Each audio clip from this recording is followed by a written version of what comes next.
মানুষকে দেখেন, আমরা যখন ছেলে মেয়ের বিবাহ দিব, যখন বহু দেখতে যাই, তখন বহু দেখা আসার পর 5 জন 7 জন সন্ধ্যাবেলাতে বাড়িতে বসে যায়। বহুটার তো সবই ভালো রে, কিন্তু এই জায়গাখানটা যা আছে একটা উঁচা চাঁড়া, বলি কি বলি না?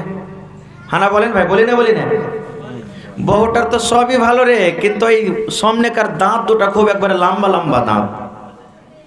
বহুটার তো সবই ভালো, সবই তো ঠিকই আছে, কিন্তু ঠোঁট দুটা খুবই মোটা।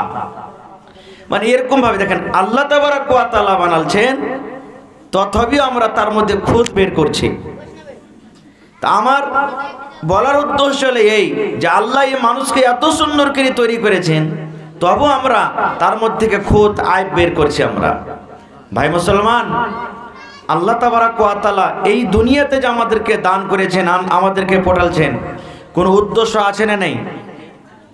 বলেন, উদ্দেশ্য আছে না নেই? একটু কথা বলবেন আমার সাথে, কারণ আপনাদের গ্রামে হয়তো আমার জীবনে প্রথম জালসা করতে এসেছি। তো আপনি বাড়িতে একটা গাই কিনে নিয়েছেন, 30,000 40,000 টাকাতে গাই খরিদ করে এনেছেন। এবার যদি গাইটা দুধ দুইতে গেলেন মারছে লাত, দুধ দুইতে গেলেন মারছে লাত, ওকে ছাঁদলেন 2 পায়ে, তাও দুধ দুইতে দেয় না। এরকম গাই বাড়িতে রাখবেন? রাখবেন ভাই? কি করবেন?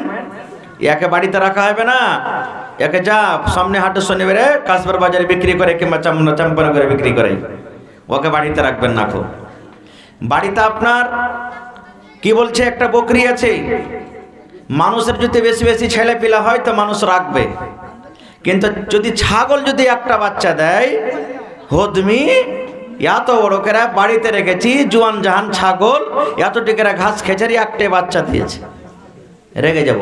রাখবো কি রাখবো না? আমরা রেগে যাব। ওই ছাগল বাড়িতে আছে, যদি একটা বাচ্চা না হয়, এরকম ছাগলকে আমরা রাখবো বাড়িতে? রাখবো যে ভাই? হয় বিক্রি করবো আর না তোকে জবাই করে খাবো, দুটোর মধ্যে একটা অপশন। দেখবেন বাড়িতে যখন মুরগিকে কুইচে লেগে যায়, মুরগিকে কুইচা লাগে না? মানে কুইচা যেমনি লাগলো ও আর ডিম পাড়বে না। মা খালারা কি করবে, ওই মুরগিটার কে ওকে পান্তে ডুবাইবে, লাইন দিয়ে ডুবাইবে, ডোলে ডুবাইবে, না হলে ওর লাখ ফোড়াইবে মানুষের মতন। আর এমন থেকে এখন পর ভরবে, ওখান থেকে এমন থেকে পর ভরবে, আর ভোরের করে আবার কুচে ছুটাইবে। কারণ যদি 1 মাস 2 মাস লম্বা যদি কুচে থেকে যায়, কুইচা না ছোটে তো হয় ওকে জবাই করে খাইবে না তো বিক্রি করবে। বলার উদ্দেশ্য হলো এই যে আমরা মানুষ যে কোনো দুনিয়াতে কাজ করছি, ওই কাজের মধ্যে উদ্দেশ্য আছে। আজকে জালসা লাগানো হয়েছে, উদ্দেশ্য কি? কিছু শুনবো নাকি? হানা বলেন, শুনবো কিছু, আর হয়তো মসজিদের জন্য শেষের বেলাতে আমরা কিছু দিয়ে যাবো, এটাই না উদ্দেশ্য আছে?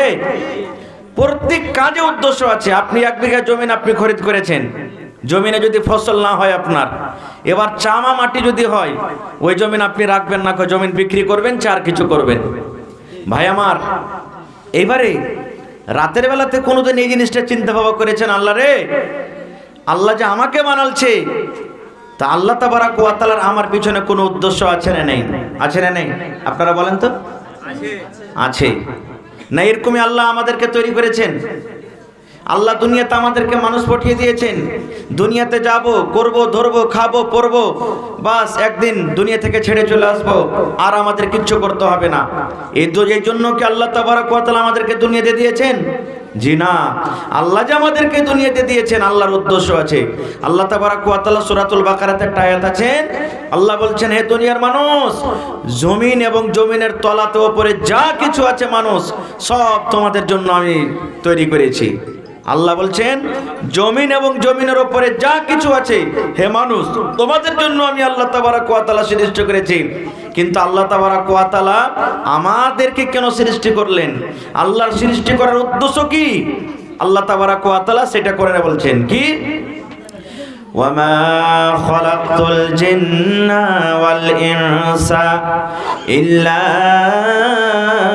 লিয়াবুদুন।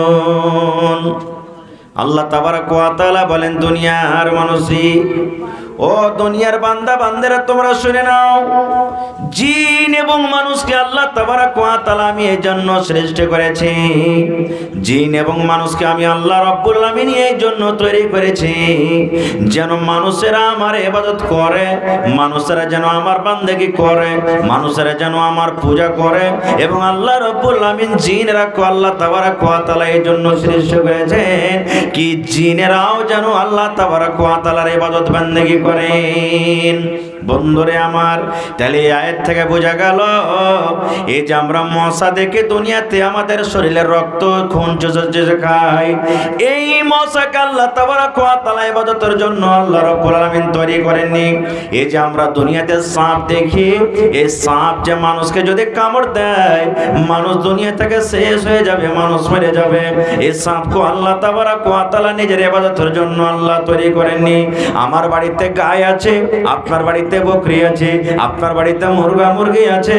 বন্ধুরে আমার, আল্লাহ তাবারক ওয়া তাআলা ওই গায় গরুকে আল্লাহ রাব্বুল আলামিন ইবাদতের জন্য আল্লাহ তৈরি করেননি। এই সমুদ্রে যে মাছ আছে, এই মাছকে আল্লাহ রাব্বুল আলামিন নিজের ইবাদতের জন্য আল্লাহ তৈরি করেননি। কারণ আল্লাহ নিজে বললেন, দুনিয়ার মানুষ রে, আমি মানুষ এবং জিনকে একমাত্র আমার ইবাদত বান্দেগীর জন্য আমি আল্লাহ তৈরি করেছি, মানুষ এবং জিনকে। তাহলে কিয়ামতের দিন এই মানুষ এবং জিনের হিসাব হবে। কিয়ামতের দিন জানোয়ারের কি হিসাব হবে না? হবে। ওলামায়ে কেরাম বসে আছেন, জিজ্ঞাসা করবেন, জানোয়ারের হিসাব হবে। দেখবেন এখন তো আশা করছি ছুটে গেছে। এই যে আমার বুড়া যত বয়স্ক ভাবজিরা আছেন 40 বছর থেকে আগে পরেকার বয়সেরা, দেখবেন এরা গরু ছাগল খুব চড়ালছে। চড়ায়নি? এবার দেখবেন গরুতে লড়াই লেগেছে, এক ভুঁস আর এক ভুঁসকে তেড়েছে। এরকম দেখেছেন আপনারা? আল্লাহ তাবারক ওয়া তাআলা জানোয়ারের তাও হিসাব নেবেন। কেমন করে হিসাব নেবেন? তাহলে জানোয়ারের হিসাব নেওয়ার পর তাদের জন্য জান্নাত হবে না, তাদের জন্য জাহান্নাম হবে না। ওই জানোয়ারের আল্লাহ রাব্বুল আলামিন হিসাব নিতাম নেওয়ার পর তারাকে জান্নাত দান করবেন না, জাহান্নাম যাবে না। কেমন করে তারকে আল্লাহ হিসাব নেবে? এই দুনিয়াতে একটা কমজোর ভুঁস, দুনিয়াতে একটা কমজোর গরু, দুনিয়াতে একটা কমজোর মুরগা, দুনিয়াতে একটা কমজোর বকরি, যাকে তাড়া দিয়েছিল, যাকে সিংহের গোটাতে মারা হয়েছিল, আল্লাহ রাব্বুল আলামিন কিয়ামতের দিন ওই দুর্বল কমজোর বকরি কিংবা গরু কিংবা মহিষকে আল্লাহ তাকতওয়ার করে দিবেন, শক্তিমান করে দিবেন। এবার যে শক্তিমান গরু দুনিয়াতে ছিল, যে শক্তিমান মহিষ দুনিয়াতে ছিল, আল্লাহ রাব্বুল আলামিন তাকে কমজোর করবেন। আর কমজোর করার পর আল্লাহ রাব্বুল আলামিন ওই গরু বকরিকে আল্লাহ বলবেন, রে আমার গরু, এই ছাগল, এই মুরগা, তোরা শোন, যেমন ওই গরুটা দুনিয়াতে তোকে সিংহের গোটাতে মেরেছিল, দুনিয়াতে যেমন তোকে চোখ লাল করে তোকে তাড়া দিয়েছিল, এই বকরি, এই গরু, এই মহিষ, আমি আল্লাহ রাব্বুল আলামিন আদেশ করি, দুনিয়াতে যত জোরে তোকে সিংহের গোটা মেরেছিল, দুনিয়াতে যেইভাবে তোকে তাড়া দিয়েছিল, ওইভাবে এখন আমি আল্লাহ আদেশ করি কিয়ামতের দিন তুমি তার বদলা নিয়ে নাও। এবার বদলা হয়ে গেল। যখন তাদের বদলা হয়ে গেল, এবার তাদের হিসাব হয়ে গেল। আল্লাহ রাব্বুল আলামিন সমস্ত জানোয়ারকে ইশারা করে বলবেন, এ জানোয়ার, এখন তোরা মাটি হয়ে যা, মাটি হয়ে যা, এখন তোরা মাটি হয়ে যা। এবার বন্ধুরে, জানোয়ারের হিসাব করার পর আজকে যারা কোরআন মানে না, আজকে যারা হাদিস মানে না, আজকে যারা দিন মানে না, আজকে মাওলানার কথা ভালো লাগে না, আজকে দিনের কথা ভালো লাগে না, আজকে খুতবা শুনতে ভালো লাগে না, আজকে জালসা শুনতে ভালো লাগে না, আজকে যারা আল্লাহকে অস্বীকার করে, আল্লাহ রাব্বুল আলামিনকে মানেন না, সেই দিন আল্লাহর কোরআনে বলবেন, ওয়ায়াকুলুল কাফিরু ইয়া লাইতানি কুনতু তুরাবা। ওই কিয়ামতের দিন কাফেররা বলবে আফসোস করে, আল্লাহ রে, কেন দুনিয়াতে ইসলাম ধর্ম মানিনি? আল্লাহ কেন তোমার ডাকের দিকে আসেনি? আল্লাহ কেন তোমার প্রতি ঈমান আনছেনি? আল্লাহ কেন আমরা নামাজ পড়িনি? আল্লাহ কেন দিনের দিকে আসেনি? কেন কোরআন বলে আমরা ইনকার করেছি? সেই দিন কাফেররা বলবে, আল্লাহ, যেমন তুমি জীবজন্তুকে আল্লাহ মাটি বানিয়ে দিলে রব্বুল আলামিন, এই মতো তুমিও আল্লাহ আমাকে মাটি বানিয়ে দাও। নারে তাকবীর। কিন্তু সেই দিন কাজ হবে আফসোস করে, কিয়ামতের দিন আফসোস করে কাজ হবে? কোনো কাজ হবে না গো ভাই আমার। তাহলে আল্লাহ তাবারক ওয়া তাআলা আমাদেরকে ইবাদত করার জন্য আল্লাহ রাব্বুল আলামিন দুনিয়াতে সৃষ্টি করেছেন। এবার বলবেন এর ইবাদত কি জিনিস? ইবাদত কাকে বলে? কোন কাজগুলো কে ইবাদত বলে? আল্লাহ রাসূলের হাদিস। আল্লাহ রাসূল বলেছেন, উম্মত রে, মাথার চাঁদি থেকে নিয়ে পার তাইলা পর্যন্ত প্রত্যেক নর নারীদের 360টা জোড় আছে। কয়টা জোড়? জোরে বলেন। 360টা জোড় আছে। এই দেখেন এটা একটা জোড়, এই দেখেন এটা একটা জোড়, এই দেখেন এটা একটা জোড়, এই দেখেন এটা একটা জোড়, এই দেখেন এখানে একটা জোড়, এই দেখেন এখানে একটা জোড়। এই করে করে দয়ার রাসূল বলেছেন, উম্মত রে, প্রত্যেক মানুষের মধ্যে মাথার চাঁদি থেকে নিয়ে পার তাইলা পর্যন্ত 360টা জোড় আছে রে উম্মত। এবং 360টা জোড়ে প্রত্যেক দিন মানুষকে সাদকা করতে হবে, প্রত্যেক দিন মানুষকে দান করতে হবে, প্রত্যেক দিন মানুষকে সাদকা করতে হবে। এবার যদি 1 টাকার টাকা যদি প্রত্যেক জোড়ের বদলাতে বদলাতে দেন তো কয় টাকা লাগবে প্রত্যেক দিন? জোরে বলেন। খাইনিটা নিয়ে আছে নাকি মুখে আপনাকে? কথা যা বলেন না কেউ। মানুষের শরীরে 360টা জোড় আছে। প্রত্যেক দিন যদি একটা জোড়ের বদলাতে 1 টাকা করে খরচ করেন তাহলে কয় টাকা করে দান করতে হবে? জোরে বলেন। 360 টাকা। এবার আপনি 400 টাকা পুরা দিনে ইনকাম করছেন, বাঁচলো কতটি? 360 টাকা যদি আপনি খরচ করেন তা বাঁচবে কতটি? 40 টাকা বাঁচবে। এবার 40 টাকাতে আপনি নিজের স্ত্রীর শাড়ি কিনবেন, কি আপনার লুঙ্গি কিনবেন, কি আপনার পায়জামা কিনবেন, কি আপনার গামছা কিনবেন, কি ডাইল কিনবেন, কি তরকারি কিনবেন, কি কিনবেন? সংসার চালাতে কঠিন রে মুসলমান। আল্লাহ রাসূল বলেছেন, ইবাদত বলতে শুধু দান নয়, ইবাদত বলতে শুধু নামাজ নয়, ইবাদত বলতে শুধু রোজা নয়, ইবাদত বলতে শুধু হজ নয়। আল্লাহ রাসূল বলেছেন, উম্মত রে, যখন সূর্য উঠে গেল, সূর্য উঠে যাওয়ার পর তোমাকে নেক, দুনিয়াতে যত তুমি সারা দিনে কাজ করবে এটা হলো একটা নেক ইবাদত। ইবাদত বলতে কি? সুবহানাল্লাহ পড়লেন এটা ইবাদত, আলহামদুলিল্লাহ পড়লেন এটা ইবাদত, লা ইলাহা পড়লেন এটা ইবাদত, আল্লাহু আকবার পড়লেন ইবাদত। রে মুসলমান, শুধু তা নয়, একটা লোক রাস্তা দিয়ে হেঁটে চলে যায়, রাস্তা দিয়ে হাঁটছে, রাস্তার পাঞ্জরে আপনি দাঁড় হয়েছেন, এবার অপরিচিত মানুষ, লোকটার এলাকার নয়। এবার যদি আপনাকে জিজ্ঞাসা করে, ভাই রে, আমি জালালগড় যাবো রে ভাই, গড় বনালি যাবো, তুমি একটু রাস্তাটা বলে দাও। আল্লাহ রাসূল বলেছেন, ওই লোকটাকে যদি নেকি মনে করে আপনি বলে দেন, ভাই রে তুমি এখান দিয়ে চলে যাও, যেতে যেতে যেতে যেতে মতি চক যাবে, আর মতি চক যাওয়ার পর তুমি এদিকে তুমি চলে যাবে, নেকি মনে করে যদি রাস্তা তাকে দেখিয়ে দেন, আল্লাহ রাসূল বলেছেন এটা হলো একটা ইবাদত। ইবাদত বলতে শুধু তা নয়, আপনি চলে গেলেন বাজারে, বাজারে হাটঘাট করলেন, হাটঘাট করার পর বাচ্চার জন্য 5 টাকার আপনি পাঁপড় নিয়ে নিলেন, আপনি 5 টাকার আপনি আর কিছু নিয়ে নিলেন, বাড়ির ভিতরে ঢুকলেন। এবার আপনার বাড়িতে ছেলে আছে, মেয়ে আছে, যদি বাচ্চারা বলে, আব্বু আমার জন্য কি এনেছো আব্বু গো, এবার আপনি হাসির মুখে মোহাম্মতের সাথে নাকি মনে করে আপনার বাড়িতে যদি 4টা ছেলে মেয়ে আছে, 5টা আছে, 7টা আছে, শক্তি হিসাবে যদি আপনি 1 টাকার চকলেট দিয়ে দিলেন বাচ্চাকে, বাচ্চারা নেই 1 টাকার যদি তাকে পাঁপড় দিয়ে দিলেন, 1 টাকার তাকে যদি বিস্কুট দিয়ে দিলেন, নেকি মনে করে। আল্লাহ রাসূল বলেছেন এটা একটা ইবাদত, এটা একটা ইবাদত। শুধু তা নয়, ঠান্ডার সময় চলছে মুসলমান, আপনার বাড়িতে স্ত্রী আছে, এবার আপনি জ্যাকেট গায়ে দিয়ে আছেন, আপনার শরীরে চাদর আছে, মাথাতে আপনার জন্য টুপি আছে, বাজারে চলে গেলেন, বিবির জন্য একটা আপনি সোয়েটার কিনলেন। আল্লাহ রে, আমি যেমন মানুষ, আমাকে ঠান্ডা লাগে, আমার বাড়িতে বিবি আছে, ও মানুষকে ঠান্ডা লাগবে, ঠান্ডা থেকে বাঁচার জন্য একটা আপনি সোয়েটার গুলা কিনে বাড়িতে নিয়েছে, বিবিকে বলছেন, বিবি রে এই সোয়েটারটা তুমি নিয়ে এলাও, সোয়েটারটা পরো, নেকি মনে করে যদি বিবিকে আপনি দেন, আল্লাহ রাসূল বলেছেন এটা হলো একটা ইবাদত। শুধু তা নয়, বাড়িতে আপনি বসে আছেন, কোনো কাম নাই কাজ নাই, বাড়িতে বসে আছেন। বাড়িতে যদি বিবির সাথে একটু যদি হাসি মুখে কথা বলেন, একটু ভাই বাড়িতে আছে ভাইয়ের সঙ্গে হাসি মুখে কথা বলেন, মা বাড়িতে আছে মায়ের সাথে যদি হাসি মুখে কথা বলেন, আল্লাহ রাসূল বলেছেন এটা হলো একটা ইবাদত, এটা হলো একটা নেকি। বাড়িতে আপনার স্ত্রী খাইতে বসেছে, এবার কিন্তু পানি শেষ হয়ে গেছে, গিলাসে পানি নাই, লোটাতে বদনাতে পানি নাই, তাড়াতাড়ি করে নিজের মনে আপনি কলের কাছে চলে গেলেন আর বদনা ভর্তি করে পানি লেসে বেবিকে দিয়ে দিলেন, এ বেবি তুমি লাও পানি পান করো। মুসলমান, এটা হলো একটা ইবাদত। শুধু তা নয়, এই করতে করতে করতে করতে দয়ার রাসূল বলেছেন উম্মত রে, তোমার স্ত্রীর সাথে তুমি যদি মিলামিশা করো রে উম্মত, তোমার স্ত্রীর সাথে যখন তুমি মিলামিশা করো, তোমার স্ত্রীর সাথে যখন তুমি সহবাস করো, এটা হলো একটা ইবাদত, এটা হলো একটা সাদকা, এটা একটা নেকি। বিবির সাথে মিলামিশা করা তো ইবাদত নাকি? হাদিসের কথা।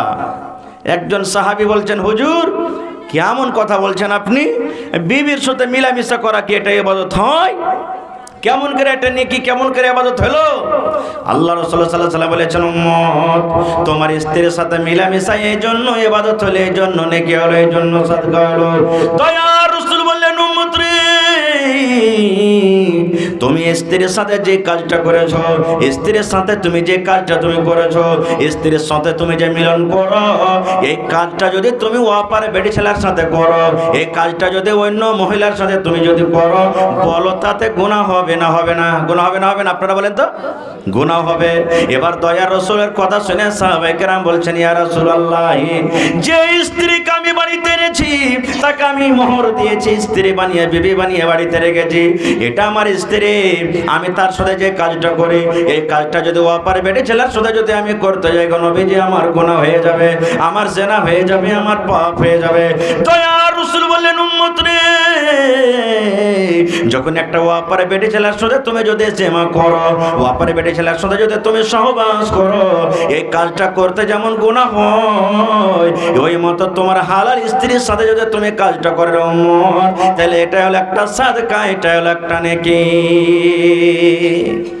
এই জন্য তো রাসূলের হাদিস আছে, আল্লাহ রাসূল বলেছেন উম্মত, চক তুমি চলে গেছো রে উম্মত, তুমি চক চলে গেছো, তুমি বাজারে চলে গেছো, তুমি রাস্তাতে চলে গেছো, তোমার চোখের সামনে একটা খুব সুন্দর বেটি ছেলে সেজে গুজে এসেছে, বেটি ছেলেটাকে তোমাকে দেখে খুব ভালো লেগেছে, মন কেমন কেমন করতে শুরু হয়েছে, মন আগাপিটা করছে, আল্লাহ রে, শয়তান আপনার ভিতরে হুড়া দিতে শুরু করেছে, শয়তান আপনার ভিতরে খোঁচা দিতে শুরু করেছে, শয়তান আপনাকে মনে মনে বলা করেছে, এ আল্লাহর বান্দা, তুই একবার মুখ দিয়ে বল, এই বেটি ছেলেটা কত সুন্দর, এই নারীটা কত সুন্দর, তার ঠোঁট দুটা কত সুন্দর, চোখ দুটা তার কত সুন্দর, দেহ তার কত সুন্দর, আল্লাহ রাব্বুল আমিন তাকে কত সুন্দর করে তৈরি করেছেন।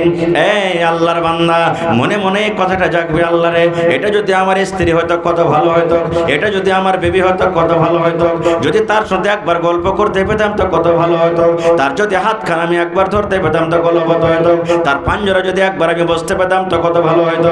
এই মতো যখন তোমার ভিতরে জৈবন জাগবে, আল্লাহ রাসূল বলেছেন উম্মত রে, তুমি আর ওই জায়গাতে থাকিও না, তুমি ওই জায়গাতে আর থাকিও না, ওই বাজারে তুমি আর থাকিও না, ওই চকে তুমি আর থাকিও না, ওই রাস্তাতে তুমি থাকিও না, তাড়াতাড়ি করে তুমি বাড়ির দিকে রওনা হয়ে যাও, বাড়ির দিকে তুমি চলে যাও।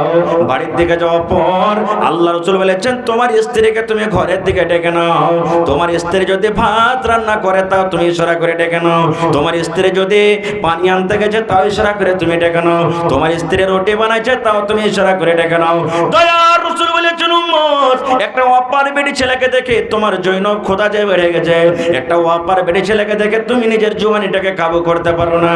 আল্লাহ রাসূল বলেছেন, একটা বাজারে অপার বেটি ছেলেকে দেখে তোমার যে আগুন লেগে গেছে, তোমার গায়ে যে আগুন ধরে গেছে, এই আগুনটা তোমার হালাল স্ত্রীর কাছে তুমি নিমিয়ে দাও, হালাল স্ত্রীর কাছে তুমি পূর্ণ করে দাও। রাসূলের হাদিস। এবং মা খালাদের ব্যাপারে রাসূল বলেছেন, রে মহিলার দল, এ নারীর দলেরা তোমরা শুনে নাও, তোমরা রুটি বানাইছো, বাড়িতে তোমরা রুটি বানাইছো, রুটি হয়ে গেছে, রুটি ওঠার জন্য খোলাতে হাত বাড়িয়ে দিয়েছো, রুটি হয়ে গেছে, এখন রুটি উঠিয়ে নিবে। এরকম মতো অবস্থাতে তোমার স্বামী যদি তোমাকে ডাকে, ও হালেমার মা তুমি ঘরের দিকে এসো, ও জায়েদার মা তুমি ঘরের দিকে এসো, ও আব্দুল্লাহর মা তুমি ঘরের দিকে এসো, আল্লাহ রাসূল বলেছেন মহিলা রে, তোমার রুটি জ্বলে যায়, তোমার রুটি পুড়ে যায়, তোমার রুটি ছাই হয়ে যায়, তুমি তাড়াতাড়ি করে তোমার স্বামীর কথাতে তুমি ঘরের ভিতরে চলে যাও। এই কথা বলিও না, স্বামী কই 1 মিনিট দাঁড়িয়ে যান, 2 মিনিট দাঁড়িয়ে যান, এই যে দেখেন রুটিটা হয়ে গেছে, রুটি এখন নামিয়ে নিব, এই যে দেখেন রুটি হয়েছে, এখন রুটিটা আমি উঠিয়ে নিব। আল্লাহ রাসূল বলেছেন মহিলা রে, তোমার স্বামী যেমন তোমাকে ডাকবে, যে তুমি কোনো হালাতে থাকো না কেন, তাড়াতাড়ি করে তোমার স্বামীর কাছে চলে যাও। এতখানি তাকিদ করেছেন মায়েরা খালাকে। কিন্তু সুবহানাল্লাহ, বর্তমান যুগের মা খালাদের অবস্থা এমন, যদি মা খালারা বাড়িতে কোনো কাম কাজ করে আর তার স্বামী যদি রোজে তেতে মেতে এসে বলে, আব্দুল্লাহর মা 1 গ্লাস পানি গেলা দাও না জি, মন ভালো থাকা তো দিবে, আর না হলে কইবে যে এখানটা কাজ করে কত লাটের বেটা লাঠি আছো, দেখতে পাও না, চোখে সুজে না, কপালিকে আল্লাহ তোমার চোখ দেয়নি, তুমি পানিটা একটু নিয়ে খাইতে পারবে না। এমন ঘুঁচা মেরা কথা বলবে ভাই, ওর পিপাসাটা হারিয়ে যাবে, আর পানি পান করার ইচ্ছা হবে না। এরকম আছে না নাই মহিলা? সুবহানাল্লাহ। আর যে নিজের স্বামীর হক বুঝছে, নিজের স্বামীকে যে ভালোবাসে, স্বামীর সাথে যার মহব্বত ভালোবাসা, তারা বলবে আহ থাক পরে কাম করবে, গেলে তাড়াতাড়ি করে নিজের স্বামীর সেবাতে খিদমতে যত্নতে লেগে যাবে। তো ভাইরা আমার কথা হলো, ইবাদত দুনিয়াতে অনেক প্রকারের আছে, আমি ওদিকে যাব না। আজকে আমি আপনাদের সামনে যে কোরআন মাজিদ তেলাওয়াত করেছি, সেই ইবাদতের মধ্যে দিয়ে একটা ইবাদত হলো কি নামাজ। আল্লাহ তাবারাক ওয়া তাআলা কোরআনে বলছেন, ইন্নামা ইয়ামুরু মাসাজিদাল্লাহি মান আমানা বিল্লাহ। তারপর আরো আছে, আমি ওদিকে লম্বা করব না। আল্লাহ রাব্বুল আলামিন কোরআনে বলেন, আরে দুনিয়ার মানুষ তোমরা শুনে নাও, মসজিদ আমার কে বানাবে, মসজিদ আমার কে নির্মাণ করবে, মসজিদ কে আমার আবাদ করবে। আল্লাহ রাব্বুল আলামিন একসাথে কয়েকটা সিফাত বলেছেন মানুষের জন্য। এই দুনিয়ার মানুষ, আমার মসজিদ বানাবে ওরা, আমার মসজিদ গড়াবে ওরা, আমার মসজিদ নির্মাণ করবে ওরা, আমার মসজিদকে আবাদ করবে ওরা। মান আমানা বিল্লাহ, এক আল্লাহ তাবারাক ওয়া তাআলার প্রতি যে বিশ্বাস করেন। 2 নম্বরে রাসূল আল্লাহ বলেন, এ দুনিয়ার মানুষ শুনে নাও, আল্লাহ তাবারাক ওয়া তাআলা বলেন 2 নম্বর গুণ হবে তার মধ্যে ওয়াল ইয়াউমিল আখির, আখিরাতের প্রতি ঈমান রাখবে, আখিরাত বলে বিশ্বাস করবে, আখিরাত বলে ঈমান এনেছে। আল্লাহ রাব্বুল আলামিন তারপরে বলেন 5 ওয়াক্তের নামাজ আদায় করবে। এক আল্লাহর প্রতি আমাদের বিশ্বাস আছে না নাই? জোরে বলেন, আছে না নেই? যদি এই জায়গাতে আমরা যদি এইটা কথা বলি যে হ্যাঁ এত বড় আল্লাহ সংসার চালাইছে, আল্লাহ কি একটা হয় না, আল্লাহ 2টা আছে, যদি এইটা আমরা নিয়ত করি, তাহলে কিন্তু আমাদের সব আমল পুচ্ছিল শেষ হয়ে যাবে। আল্লাহ তাবারাক ওয়া তাআলা আমাদেরকে আখিরাতের প্রতি ঈমানের কথা বললেন। আখিরাত বলে বিশ্বাস আছে না নাই? জোরে বলেন, বিশ্বাস আছে না নাই? আখিরাত বলে আমাদেরকে বিশ্বাস করতে হবে। কত মানুষকে দেখবেন, যদি ওকে দিনের কোনো কথা বলেন, এই কথাটাই বলবে, হ্যাঁ মৌলবীরকে কথায় গেলে দুনিয়াতে এসেছি, কি নামাজ, কি রোজা, কি দান, কি মরে যাব দুনিয়াতে, মাটির তলে চলে যাব, পচে যাব, সরে যাব, কইলে যাব। আল্লাহ তাবারাক ওয়া তাআলা কি আবার দ্বিতীয়বার আমাদেরকে খুঁজে পাইবেন? এই নিয়ত যদি আমাদের থাকে, তাহলে ভাই আমরা এখনো পূর্ণ মুসলমান হইতে পারিনি। এখনো একটা বুখারী শরীফের হাদিস আপনাদের সামনে তুলে ধরছি, কেমন আখিরাত বলে বিশ্বাস করতে হবে, আখিরাত বলে কেমন মজবুতির সাথে আমাদেরকে কায়েম থাকতে হবে। একটা বুখারী শরীফের হাদিস, আল্লাহ রাসূল বলেছেন, এক জামানাতে এক টাইমে একটা বাপ নিজের 4টা 5টা 7টা বেটা ছিল। এবার বেটারাকে জড়ো করে বাপ ওসিয়াত করছেন, যেমন আমরা যখন মরব, মরার টাইমে বেটা বেটি যত আছে সমস্ত বেটা বেটিরাকে জড়ো করে আমরা কিছু ওসিয়াত করি না? বলেন ভাই, ওসিয়ত করি না করি না? এদিকে ধ্যান দিবেন ভাই, গল্প করিয়েন না, এদিকে ধ্যান দেন। যখন আমরা মরবো, মরার টাইমে আমরা নিজের ছেলে মেয়েদেরকে ওসিয়ত করি কি করি না? করি। এরকমই একটা বাপ মরছেন, হাদিসের কথা, নিজের বেটারাকে ওসিয়ত করছেন কি, বেটারে আমি যখন মরে যাব রে ধন, আল্লাহ তাবারাক ওয়া তাআলা যখন আমার জান কবজ করবেন, আমি দুনিয়া থেকে যখন চলে যাব রে ধন, এই আমার কলেজার টুকরা শোন, আমার মরে যাওয়ার পর খবরদার তোমরা আমাকে জমিনে দফন করিও না, জমিনে আমাকে মাটি দিও না, জমিনে আমাকে জানাজা পড়ে মাটি দিও না, জমিনে আমাকে পূজা দিও না। রে আদরের সন্তান, খবরদার রে বেটা, একটা কথা আমার তোরা মনে রাখ, আল্লাহ নবীর এটা হাদিস, নবী বলেছেন বাপ নিজের বেটারাকে ওসিয়ত করছেন, বেটারে আমি মরে যাব, জমিন জায়গা আমার যত আছে সব তোরা বন্টন করে নিবি, কিন্তু বেটারে আমার মরে যাওয়ার পর একটা কাজ তোরা করবি রে ধন, আমার লাশটাকে খবরদার তোরা জমিনে দফন করিস না। ছেলেরা বলতে লাগলো আব্বাজি কি করব? বলছে বেটারে আমি যখন মরে যাব রে ধন, আমার লাশটাকে লোকরে তোরা জড়ো করে দিবি। কাঠ জড়ো করে দিবি, পাঁচ জড়ো করে দিবি, লোকরে জড়ো করে দিবি, লোকরে জড়ো করে দেওয়ার পর তোমরা আমার লাশটাকে জ্বালিয়ে দিবি রে বেটা, জ্বালিয়ে দেওয়ার পর ছাইকোটাকে 3 ভাগ করবি। এই সময়খানি লাইন পালাইতে পাইলে